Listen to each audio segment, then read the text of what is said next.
ጤና ይስጥልን እንደምን አላችሁ ተመልካቾቻችን ሳምንታዊው የብርቶች መሰናዷችን ተጀምሯል። በዛሬው መሰናዶ እዚህ አዳማ ከተማ ውስጥ ነው የምንገኘው። ነዋሪነቱን በአዳማ ከተማ ውስጥ ካደረገ አንድ ወጣት ጋር ቆይታ እናደርጋለሁ።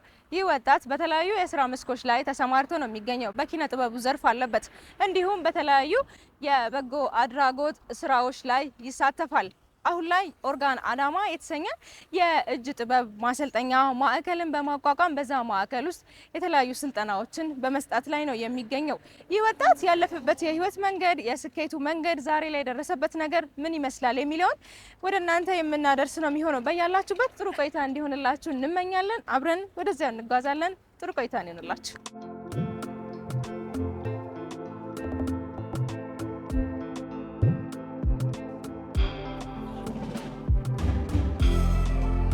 እንዴት ነሽ?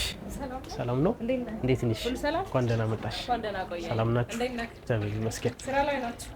አዎ እየሰራን ነው። ይፋታ ሊላ እባላለሁኝ። የማህበረሰብ ሰራተኛ ነኝ። እንዲሁም የጉማታና የኦርጋን ድርጅት ስራ አስኪያጅ ነኝ። ኦርጋን አዳማ የእጅ ጥበብ ማሰልጠኛ ማዕከል ነው የመጣሽው። ኦርጋን አዳማ የሚገኘው በጉማታ በጎ አድራጎት ድርጅት ስር ነው። የዚህ ድርጅት ዋና ዓላማ ደግሞ ሴቶችን በኢኮኖሚ ለመደገፍ የእጅ ስራ ሙያዎችን የማስተማር ስራ ነው የሚሰራውና ዛሬ የመጣሽው እንግዲህ አጋጣሚ ትሬኒንግ የሚሰጥበት ቀን ላይ ነው። ከሰኞ እስከ ዓርብ ነው ትሬኒንጉ የሚሰጠው። የትኛውም ሙያው መማር የምትፈልግ በተለይ እንደዚህ በኢኮኖሚ መታገዝ ያለባቸው ሴቶችን ማጠን እንዲማሩ እናደርጋለን ማለት ነው።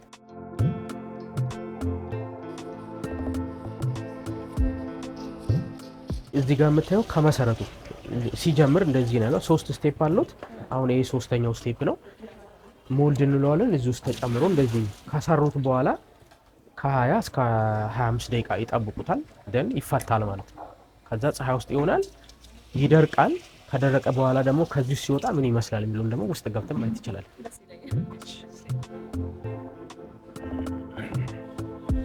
ከጂፕሰን ነው የምንሰራቸውና ከ3 እስከ 4 ቀን ፀሐይ ላይ ቆያሉ፣ ይደርቃሉ። ከዛ በብርጭቆ ወረቀት ይስተካከላል። ቀለም እንቀባቸዋለን። ቤት ማሳመሪያዎች ናቸው። ቢሮ ውስጥ ይሆናሉ። ኮረር ላይ በተለይ እንደዚህ ለንግድ ስራ ወይ ደግሞ ካፌ ላይ አይተሽ ከሆነ መደርደሪያዎች ላይ ቤት ማሳመሪያ ያደርጓቸውና ለዛ ነው ስንሰራውም ብዙ ደቂቃ አይፈጅም። ሲሰሩ ከተሰሩ በኋላ ደግሞ በጣም ያምራሉ ማለት ነው። እነዚህ ግርግራ ናቸው። ግርግራ እንግዲህ የእጣን ማጨሻ ነው። ከጂፕሰን ነው የምንሰራቸውና በሞልድ ተጠቅመን እንደዚህ ከሰራን በኋላ ይስተካከላል። እዛ ጋር ልጆች ሲሰሩ ታያለሽ። ደን ምንድነው አመድ እዚህ ውስጥ ከገባ በኋላ እሳት እዚህ ላይ አድርገን እጣን ይደረግና ቤቱን በደንብ ፏ ያደርጋል፣ ያሳምራል ማለት ነው። ከዛ ደግሞ እዚህ ጋር የአበባ ቦትሎች አሉ። መጨረሻ ላይ ከእቃ ውስጥ ሲወጣ ይሄንን ነው የሚመስለው። አሁን ይሄ ደርቆ አልቆለታል ማለት ነው። ትንሽ ይቀረዋል። ልክ እንዲህ ስንመተው ድምፁ እንደዚህ እየተቀየረ ይመጣል። አሁን ይሄ እየደረቀ ነው ማለት ነው። ከዛ እንከኖች ይኖሩታል የተወሰነ። ደን በዜሮ ብርጭቆ ወረቀት ተስተካክሎ በደንብ ጽድት ካለ በኋላ ቀለም ይቀባሉ። የተለያየ ከለር ማድረግ ይቻላል። ከስተመር በሚፈልገው በዚህ ከለር አድርጉልኝ ሲል በዛ ከለር መቀባት ይቻላል። ካልሆነ ግን እዚች አካባቢ ያለችውን ብዙ ጊዜ ቅባትን ቀባና ሻይን ማድረጊያ እሱ ይደረጋል። መጨረሻ ላይ ሲያልቅ አበቦች ይሰሩና እዚህ ውስጥ ይገባሉ።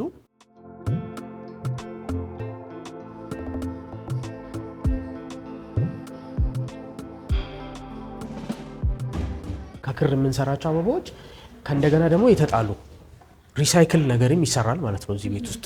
እነዚህ ለቢሮ ውስጥ ይሆናሉ።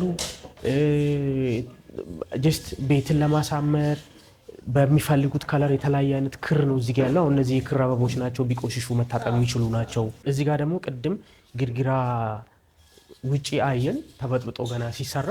ከዛ ደግሞ እንዲደርቅ እዛ ጋር መጣን። ከደረቀ በኋላ ፊኒሺንግ ተች የሚባል ነገር አለ። እሱን ይሰሩታል። እንከን ይኖረዋል። አንዳንድ ቀዳዳዎች ሊኖሩት ይችላል። ለምን ሲሰራ ጂፕሰኑ በደንብ ካልተመታ ነፋስ ይይዛል። አረፋ አለው ማለት ነው። አረፋ ሲኖረው ደግሞ ቀዳዳ ይኖረዋል። ያንን ያጠፉታል በብርጭቆ ወረቀት። እንደዚህ የማሳመር ስራን ይሰራሉ። ከዛ ሲመጣ ደግሞ 3 አይነት ደረጃዎችን ያልፋል። ይሄ የመጀመሪያው ዙር ቅብ ነው። እንደዚህ ይሄ ከተቀባ በኋላ ድጋሜ ቀለሙ በጣም ይቀጥንና ደግሞ እዚህ ላይ ይደረባል። ከዛ ቅባት የሚባል ነገር አለ። ይሄ ቅባት አንደኛ እንዲጠነክር ያደርጓል። ሁለተኛ ደግሞ ቀለሙ እንዳይለቅ ቁጭ ሲል ሰዎች ሲነኩት ምን ሲል እንዳይለቅ ካላው ላይ ያረጋዋል። ያ ቅባት ይባል። ከእንደገና ደግሞ ውበቱን ይጨምረዋል። ብዙ ጊዜ እዚህኛ ጋር መጥተው የሚማሩት ከዩኒቨርሲቲ ከቴክኒክና ሙያ ትምህርት ጨርሰው ስራ አጥተው ቤት የተቀመጡ ልጆች ይኖራሉና ብዙ ጊዜ ስትረስ ውስጥ ይገባሉ። ሶ ያንን ለመቅረፍም ለነሱ ስራ ለመፍጠርም የራሳቸውን ስራ ፈጥረው ብዙ ጊዜ መርዳት ማገዝ ያለ ነው። ግን ሁሌ ባይሆን ያንን ችግሩን የሚፈታበትን መንገድ ማሳየቱ በጣም የተሻለ ነውና እነዚህ ልጆች በገንዘብ ብቻ ከመርዳት ይልቅ እንደዚህ ሙያ ብታስተምሪያቸው እነሱ ከዛ በኋላ እየሰሩ እድሜ ልካቸውን ይገለገሉበታል ማለት ነው።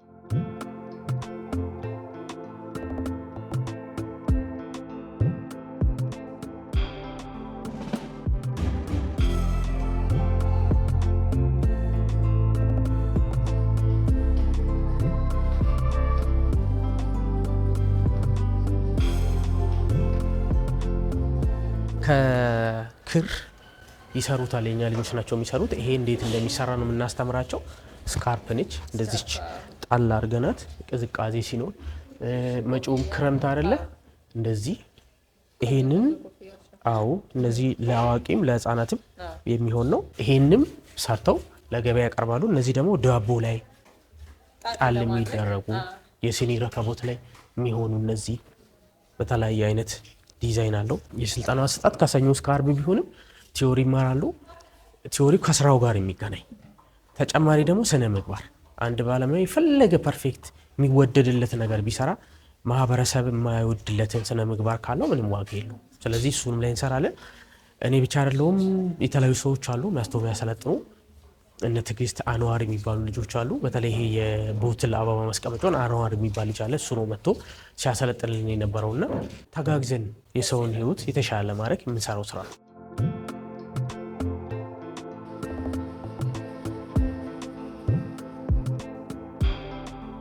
ከኦቤን ሆርን ኦፍ አፍሪካ ወደ እናንተ እየደረሰ ያለው የብርቱዎች መሰናዷችን አሁንም እንደቀጠለ ነው የሚገኘው። በኦርጋን አዳማ የእጅ ጥበብ ሙያ ማሰልጠኛ ማዕከል ውስጥ ነው። በዚህ ማዕከል ውስጥ እንግዲህ የተለያዩ የእጅ ጥበብ ስራዎች ይሰራሉ። ማሰልጠኛው ምን ይመስላል የሚለውን ቀደም ብለን ጎበኘን። አሁን ደግሞ አረፍ ብለን የተለያዩ ሀሳቦችን እያነሳን ወደ እናንተ የምናደርስ ነው የሚሆነው። በያላችሁበት ጥሩ ቆይታን ይሆንላችሁ። መለስ ስላድርግክ ኦርጋን አዳማ በርካታ ስራዎችን እየሰራ ነው የሚገኘውና መጀመሪያ ስትጀምሩት መነሻ የሆነክ ነገር ምን ነበረ? ሀሳቡ እንዴት ተጀመረ? ኦርጋን አዳማ መነሻው አንድ እናት ናቸው። እንደ ጉማታ 431 ልጆችን እናስተምራለን። አዳማ፣ ሁሩታ፣ አሰላ፣ ቦቆጂ፣ ድሬዳዋ ላይ እና አሰላ ላይ እነዚህም የትምህርት ቁሳቁስ ድጋፍ እንሰጣቸዋለን። ትምህርታቸውን ይማራሉ ማለት ነው። እና የማኔጅመንት ኮሚቴዎች አሉና ከነሱ ጋር በአመት አንዴ በየቤታቸው እንዞራለን። እና አንዴ ወተን እንዙር ተባብለን ወጣንና 09 ትራክተር መገጣጠሚያ የሚባለው አካባቢ ላይ አንድ እናትን ቤቷን ለማየት ሄድን። እና 3 ልጆች አላት። አንዱ አካል ጉዳተኛ ነው፣ 2ቱ ሴቶች ናቸው። እና እሳቸው ደግሞ የአስፓልት መጥረግ ስራ ነው የሚሰሩት፣ ሌሊት ተነስተው ማለት ነውና እሱን ለማየት ተነስተን ስንሄድ ኑ ተከተሉኝ እንግዲህ ያሉን፣ አብረናችን እንዳለ ወጣን ከከተማ እና ጋራው ስር በጣም ገባን ማለት ነው። ከዛ ጋራው ስር ናቸውና እሳቸው ያወራሉ። እኔ ግን ለምንድን ነው ግን እዚህ ጋር የሚኖሩት መጥተው ለምንድን እዚህ ጋራው ስር የመጡት የሚል ነገር ጭንቅላት ውስጥ ይመላለስ ነበር። እና ግቢ ውስጥ ስንገባ አንደኛዋ ልጅ ድንጋይ ላይ ቁጭ ብላ እንደዚህ ብቻዋን የመቆዘም አይነት አይባታለሁ። ቀጥታ የጠየኳቸው ማዘር ለምንድን እዚህ ጋር የመጡ ስላቸው የቤት ኪራዩን ስላልቻልኩት እሱን እየሸሸው ጋራው ስር መጣዋል። ከዛ በጣም ማዘንኩኝ። አሁንም ያንን አስፋልት የመጥረግ ስራ ነው የምሰራው ስላት፣ አዎ እሺ ልጆቹ ስላት፣ ያው የምታስተምረው ልጅ እየተማረ ነው፣ እኔ ግን እሱ አይደለም ያስጨንቀኛል። እቺ ልጅ አያት ብሎ አሳዩ። ትምህርቷን ጨርሳ የዩኒቨርሲቲ የሚያስገባት ነጥብ አላገኘችም። ኮሌጅ ላይ ደግሞ ሄዳ ለመማር ርቀት አለው። የሚኖሩት 09 ነው። ቴክኒክና ሙያ ደግሞ ያለው እዚህ ይለው። ያንን ወጪውን ከቨር ማድረግ ስላልቻለው ቤት ተቀምጣለች። ሁለቱም ናቸው ደግሞ የተቀመጡት። እንደው ይፋ ለእነዚህ ልጆች የሚሆን እንደው የሆነ የሚማሩት የእጅ ስራ ነገር የለም ይሉኛል። ከዛ አሰብኩኝና በጣም ጨነቀኝ። እኔ በቃ ከሷ ጋር አወራን፣ ትንሽ ፊል አደረኩኝ ይዛለት ካጠገባቸው ከሄድኩ በኋላ ጭንቅላቴ ውስጥ በጣም የሚመላለስ የነበረው እንደዚህ አይነት ልጆችን ገና ብዙ እናገኛለን ማለት ነው እል ነበር። ይሄን ነገር እንዴት ነው መፍታት ያለብኝ የሚለውን ቁጭ ብዬ በጣም ተጨነኩኝ። እኔና በባህሪ እንደዚህ ወረቀት መቀስ ምናምን ካየሆነ ብድግ አድርጌ የሆነ ነገር ዝም ቆርጬ እሰራለሁ እሞክራለሁ እና ደግሞ ያን ነገር መስራት በጣም ደስ ይለኛል። ከዛ ቁጭ ብዬ አሰብኩና ሚዲያ እንጠቀም የለ እሱ በማይበት ሰዓት ላይ የእጅ ስራ ሲሰሩ አየሁ። ይሄን ነገር እኮ ነው ይችላል፣ ለምንድን ነው የእጅ ስራ ማሰልጠኛ ተቋም ከፍቼ የእጅ ሙያ ይማሩ አላደርግም የሚለውን ነገር አሰብኩና ልጆች ነበሩ ለነሱ አብሮኝ የሚሰሩ ሳማክራቸው የምትችለው ከሆነ እኮ በጣም አሪፍ ሀሳብ ነው የሚል ነገር አመጡ። ከዛ ወረቀት ብድግ አደረኩና ለመጀመሪያ ጊዜ ይቺን ነገር ነው የሰራሁት። ልክ ሰርቼ ሳሳያቸው እንዴ ይችላል፣ አሁን ዲኮር እችላለሁ። ኖርማሊ ሴቶች ውበት ሳሎን ባለሙያም ነበርኩ እና እዛ ላይ ደግሞ ዲኮር እንሰራለሁ። ሰውን የማሳመር ቤት የማሳመር ስራ እንደዛ ነገሮችን እችል ስለነበር ኢሚዲየትሊ ልጆችን ማበረታቱኝ አብሮ ያሉ 3 የሆነች ክፍል ነው የተከራየ ነው መጀመሪያ። ከዛ ጠረጴዛዎች ምናምን ከቢሮ አምጥቼ አስገባው። እንደ ድርጅት ደግሞ አንድ ሲአርፒኤፍ የሚባል ድርጅት አለ፣ ግብረሰናይ ድርጅት። ከነሱ ጋር አንድ የምንሰራው ፕሮጀክት አለና እዛ ላይ ልብስ ስፌት የምናሰለጥናቸው ልጆች ነበሩ። መጀመሪያ እነዛን 12 ልጆች ነው አምጥቼ አስገባው። ከዛ እነሱ ሳስተምራቸው በጣም አሪፍ ሆነ። እነሱ ላይ መጀመሪያውን ስራ አየሁት ማለት ነው። ከዛ ሁለተኛው ዙር ላይ የነዛን ልጆች ጨምሮ መጀመሪያ ስንጠይቅ ያወራናት እናት የለች እነሱንም ልጆች ጨምሮ ወደዚህ ያመጣናቸው ማለት ነው። አሁን ወደ 87 ልጆች አካባቢ ናቸው። ገባ ወጣ ይበሉ እንጂ አሉ። መነሻው ያቺ እናት ይሄኛው ልጅ እያስተማርክልኝ ነውና ለዚህችስ የሚሆን እንደው በእጇ የምትሰራው ነገር የለም የሚለው ነገር ለዚህኛው ለኦርጋን ሀሳብ መነሻ ሆነ።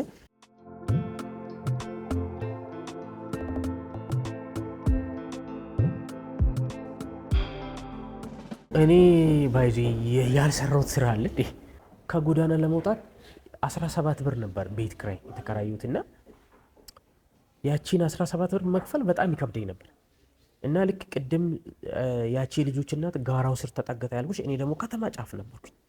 ወለንጭቲ ሃይ ስኩል አካባቢ ባዶ ሜዳ ነበር በዛ ሰዓትና ከተማ ጥግ ነው እና ጅብም ምንም ስላለ በጊዜ ነው የምትገቢው። አጥር የለም ተከራይቼ የነበረው ቤትና በዛ ሰዓት ብር እጄ ላይ ካለ እንቁላል ገዛ ነበር። ወደ ከተማ ጫፍ እጄ ዶሮ ገዛለሁ። ከዛ አምጥቼ ከተማ ላይ ኬክ ምናምን የሚሰሩ ሰዎች ጋር እጄ ወስድ ነበር። ከዛ ግን ጠንከር እያለ ሲመጣ ትንሽ ላይፉም ትንሽ ከባድ ነበርና ብድግ ብዬ አሰላ ነው የሄድኩት። እዛ ማቆ ሰው የለም፣ የሚያቀኝ ሰው የለም። ብድግ ብዬ ነው የሄድኩትና አሰላ የሚለውም ራሱ ያየሁት ስፖርት ሰራ ነበር። ሯጭም ነበርኩ ባይዜ ብዙ ሰው አቅም ይሄንና ስፖርት አስተማሪች ስፖርት አሰሩ በሽተኛ ጋር የምትሆነው እዚህ ምናምን ይላል። በዛ ስፖርት ጀምሬ ትምህርት ቤቶች ላይ ምናምን ሲወረዳ ውጤት አመጣ ነበር። ከዛ አትሌቶች ጋር ተቀላቀልኩና ከአትሌቶች ጋራ ስፖርት መስራት ጀመርኩ። ከዛ ጓደኞች አፈራው። እዛ መሀል ላይ ነው እንግዲህ ትምህርቴንም አቋርጬ ነበር ባይዜ። ግን በስፖርት ጓደኝነት የፈጠረን አንድ ልጅ አሁን እጄ መመዝገብ አለብኝ ክላስ ምናምን ሲል ሰማዋለሁ እና ለዚህ ልጅ ሃይላይት ተነግረው ሄዶ ለእናቱ ሲነግር ሂድና አምጣው አለችው። ሳፈሬን ስለሚያውቅ መጥቶ ወሰደኝ። አሰላ ቡርቂቱ ቀበሌ አካባቢ ነበር የሚኖሩትና የልጁ አባት አስተማሪ ነው፣ እሷም ሌላ ትምህርት ቤት ነበር የምታስተምረው። ጣሩኝና ቁጭ ብሎ አወሩኝ። ስለ እኔ ስነግራቸው አንተ ከዚህ በኋላ የእኔ ልጅ ነህ ጠዋት አስመዘግባለሁ ብሎ ብር ሰጥተው ፎቶ አስነስቶኝ ማመልከቻ ጽፈው ጭላሎ ተራራ ሁለተኛ ደረጃ ትምህርት ቤት አስገቡኝ። ምንም አይደሉም እነዚህ ሰዎች። እንደዚህ አይነት ሰዎች አሉ ባይዘ የሰው ህይወት እንዲቃና የሚያደርጉ ማለት ነው። እግዚአብሔር ይስጣቸው። ትምህርቴን ጀመርኩ፣ ጨረስኩኝ። ከዛ ደግሞ ሙዚቃ ጀመርኩ። በዛ ሰዓት እነ ሙሉ በቀለ እነ ፈይሳ ፉሪ ፌመሶች ነበሩ እና አጋጣሚ አርቱ ውስጥ ደግሞ መጣው። ሰርቅ የወጣቶች ማህበር የሚባል ነበርና እዛ ውስጥ ቲያትር ሰራ ነበር፣ ማስታወቂያ ሰራ ነበር፣ መድረክ መራ ነበር። በተለይ ወጣቶች ክበብ ላይ መስራት ፍራቴን አጠፋው፣ ኮንፊደንስ መጣ፣ ብዙ ነገር ይቀየረኝ ማለት ነው። 4 ሙዚቃዎች በክሊፕ ነበሩኝ። ሚዲያ ላይ በደንብ ሰራ ነበር ከነ አንዱ አለም ጎሳ ከነ አኒስ ጋር አንድ ባንድ ውስጥ ነበርን። ሌሎችም ልጆች አሉና ከነሱ ጋር በደንብ እንሰራ ነበር። እውነት ለመናገር አርት ውስጥ ኬክያ ታናሽ ወንድሜ ነው። አርሲ ባንድ ውስጥ እንሰራ ነበረ። ሰርቅ ወጣቶች ባንድ ውስጥ እንሰራ ነበረ እና አርቱ ላይ እንደዚህ መጣል። ከዛ ግን ሙዚቃውንም ተውኩት። ምናምን ሙዚቃ ከሰራው 8 ዓመቴ ወደ በጎ አድራጎት ድርጅቱ ስራ መጣው። ወደ በጎ አድራጎት ድርጅቱ ውስጥ ደግሞ ሲመጣ ሰው ከምንም በላይ እንደሚበልጥ አስተማሪ፣ እጃችን ላይ ያለ ሀብት ምንም እንዳልሆነ አስተማሪ።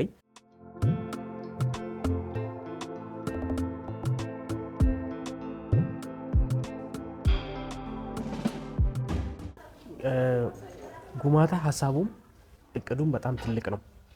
አሁን መንግስት ያሉን ሀገር በቀል ድርጅት ነው። ከሲቪል ማህበራት ድርጅቶች ባለስልጣን ህጋዊ ፍቃድ ያለው ተመዝግቦ ቦርድ መር የሆነ ድርጅት ነውና አሁን ላይሰንስ ከወሰደ ወደ 5ኛ ዓመት እየመጣ ነው። በዚህ የፊታችን ጁን 20 ኦልሬዲ 5 ዓመት ይሞላል። ግን ከዛ በፊት እንዲህ በግሌ ሰራቸው ነበር። ይህንንም ስራ ሲጀምር ጸጉር ቤት ሰራተኛ ሆኜ ነው የጀመርኩትና 36 ልጆችን ለ3 ዓመት ማንም ሳያውቅ ራሴ ብቻዬን አስተምራቸው ነበር ብቻዬን። ከዛ ነው እነ ብራዘር ኬክያና ሪታ ታደለ እኛ ቤት ይመጡ ነበርና ፒክቸር ሳሳያቸው ይሄንን ፖስተ ፔጅ ክፈትለት ወደ ሚዲያ አምጡ፣ ብዙ ሰው ያግዛል፣ የልጆች ቁጥር ከፍ ይላል የሚል ነገር ሀሳብ አመጡ። ሳደርገው በአንድ ጊዜ ከ36 81 ልጆች ደረስን። ለምን ብዙ ሰዎች ደብተር እየገዙ ለኔ መስጠት ጀመሩ። ጉማታ ሊሰራቸው ይዞ የተነሳቸው ብዙ ነገሮች አሉ። አንዱ አረጋውያኖችን ማገዝ ነው። 85 አረጋውያኖች አሉ። ተከታታይ የሆነ ድጋፍም ባይሆን በዓላት ሲመጡ ሲታመሙ ሕክምና በነፃ የሚያገኙበትን ከተለያዩ ዶክተሮች ጋር ሄደን በማውራት እንዲታከሙ የማድረግ ስራ፣ በጊዜው ደግሞ ነገር ሲቸገሩ ቤታቸውን ሄደን ለበዓል እንጎበኛቸዋለን፣ ቀለም እንቀባለን፣ እናድሳለን። የተለያዩ ድርጅቶችም እነሱን እንዲረዱ አደርጋለሁ። በዚህ አጋጣሚ ኦቤን በጣም አመሰግነዋለሁ። ሰው አረጋውያንን የመርዳት ስራ፣ ከዛ ደግሞ ልጆችን በትምህርት ቁሳቁስ የመደገፍ ስራ ነው። በዚህ ደግሞ በጣም ስኬታማ ነን። 431 ልጆች ማስተማር በጣም ትልቅ ነገር ነው። ሌላው ወጣቶችን በስነ ተዋልዶ ጤና ትሬኒንጎችን በመስጠት ማብቃት ነው። 600 ልጆች ላይ እየሰራን ነው። ገዳ ኪሎሌ፣ ገዳ ቢልመጂ የሚባሉ ትምህርት ቤቶች አሉ። እንዲሁም አውት ኦፍ ስኩል ላይ ያለ 3 ድርጅቶች ነን በጋራ የምንሰራው። እሱን የሲአርፒኤፍ የሚባል ድርጅት አለ፣ በጎ አድራጎት ድርጅት። በፕሮጀክት ነው ያግዘናል፣ በገንዘብ ፈንድ ያደርጋል። እኛ ደግሞ መሬት ላይ አውርደን እንሰራለን። በሱ ውስጥ አምና 36 ልጆች ሙያ እንዲማሩ አድርገናል፣ በልብስ ኮምፒውተር እና ቪዲዮ ኤዲቲንግ።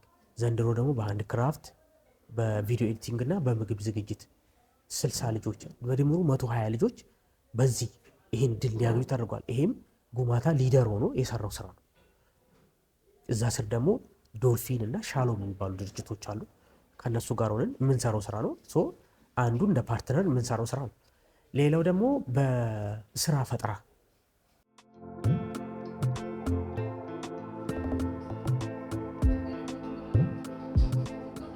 ካሳለፍካቸው የህይወት መንገዶች በጣም ከባድ የምትለው አሊያም ባሳለፍኳቸው የህይወት ጊዜያቶች ውስጥ ለኔ ፈተና ነው የምትለው የትኛው ነበረ? እኔ ያለፍኩትን ነገር አሁን የሚቸገር ሰው ይኖራል።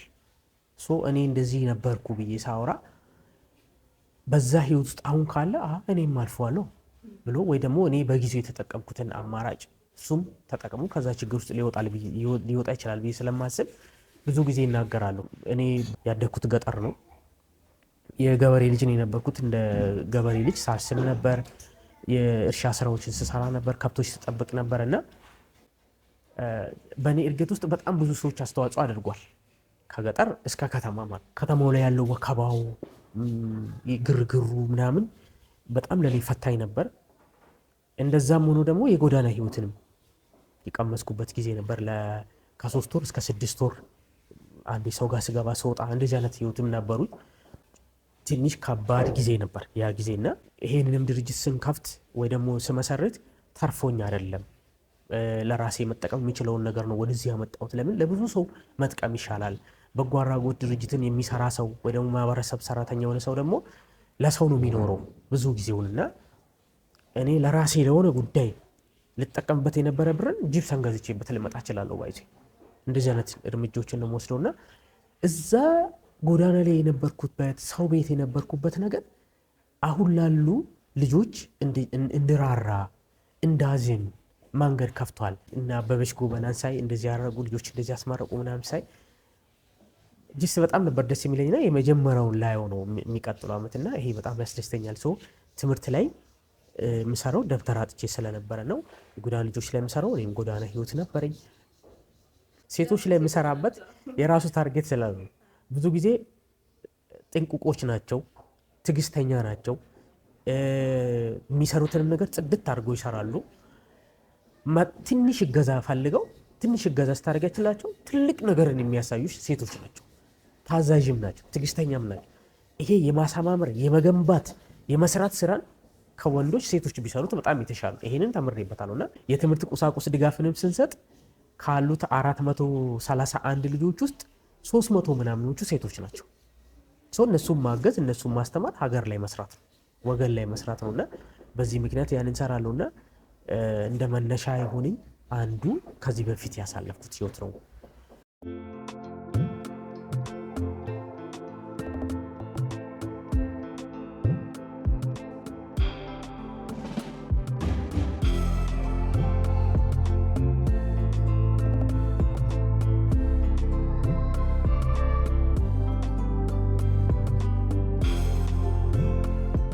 ችግሮች አሉ፣ ግን በችግሮቹ መሃል ችግሩ ላይ ሳይሆን መልካም ነገሮች ላይ ትኩረት አድርጎ መስራት የተሻለ ነው።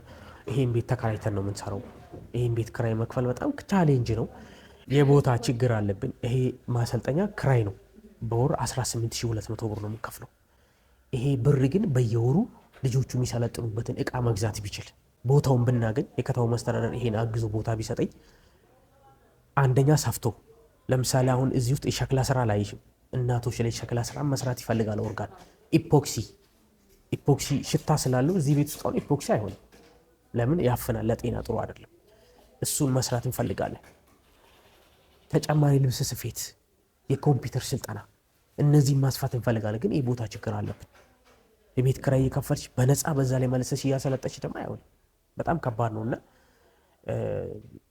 ቻሌንጆች ቢኖሩትም ግን ውጤቱ ላይ ትኩረት አድርገን እየሰራ ነው። መንግስት ብቻ ሁሉን ነገር ማሟላት አይችልም። ግለሰብም እንደኛ አይነት ድርጅቶችም ይህን መስራት አለባቸውና ኦርጋን ይህን እየሰራ ነው። ምናልባት መሰልጠን የሚፈልጉ ልጆች አሊያም የምትሰሯቸውን የእጅ ጥበብ ስራዎችን መግዛት የሚፈልጉ ሰዎች በምን መልኩ ነው እናንተ ማግኘት የሚችሉት? እኛን ለማግኘት ያው ጊዜው የቴክኖሎጂ ነውና ፌስቡክ አለን፣ ኦርጋን አዳማ ሃንድ ክራፍት ነው የሚለው እሱ። ቲክቶክ ላይ ደግሞ ኦርጋን አዳማ ብቻ ብለው ሰርች ቢያደርጉ በቀላሉ ያገኙናል።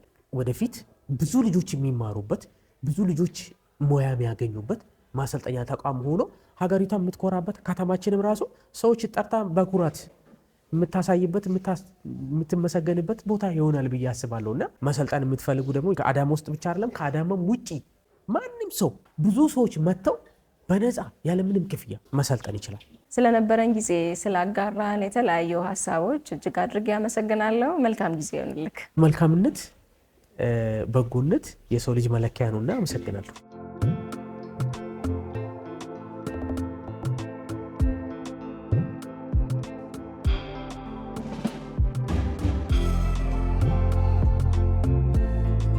ቤተልሔም በየነ እባላለሁ። የኦርጋን አዳማ ተማሪ ነኝ። ብዙ ነገር አግኝቻለሁ። ጌጣጌጦች፣ እነዚህ አበባዎች ሁሉ አሰልጥኛለሁ። እናም ደግሞ እየሰራሁባቸው ነው። አሁን ግን የምሰራባቸው የሆኑት ኮፍያና ስካርፕ ነው። ኮፍያና ስካርፕ ስለሰለጠንን የገቢ ምንጭ ኮፍያና ስካርፕ ነው። በዚህ ሙያዬ ደግሞ ሌሎችን እንደ ይፋይነት ሰው ሆኜ ሌሎችን ለማገዝ ነው።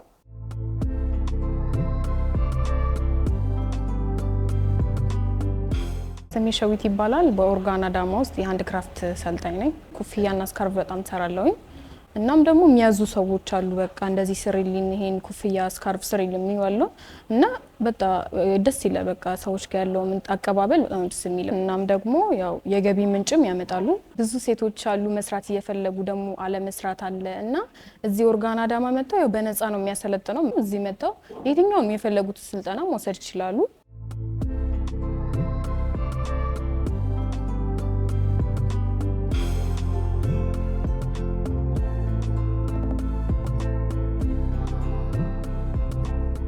ፍሬህይወት አቢቲ ይባላለሁ። ኦርጋን ውስጥ ተማሪና ተቀጥሬም እሰራለሁ። ኦርጋን ውስጥ ከገባሁ 1 አመት ሆነኛል። ያገኘኋቸው ስልጠናዎች ብዙ ናቸው። ከነኛም ደግሞ ሪባኖችን አይታችኋል። ውስጥ ሪባኖችን ሰርቼ በመሸጥ የራሴን መሸፈን ያለብኝን ወጪ በራሴ እንድሸፍን ረድቶኛል እና አሁን ላይ ደግሞ እነኚህን ሞልዶች እየሰራን ወደ ገበያ እያቀረብን ነውና እኔ ብዙ ነገር ተምሬበታለሁ። በዚህ ሰርተፊኬት ይሰጠናል፣ ያስመርቀናል እና ወደዚህ መጥቶ ቢሰለጥኑ የተሻለ ነው ብዬ አምናለሁ።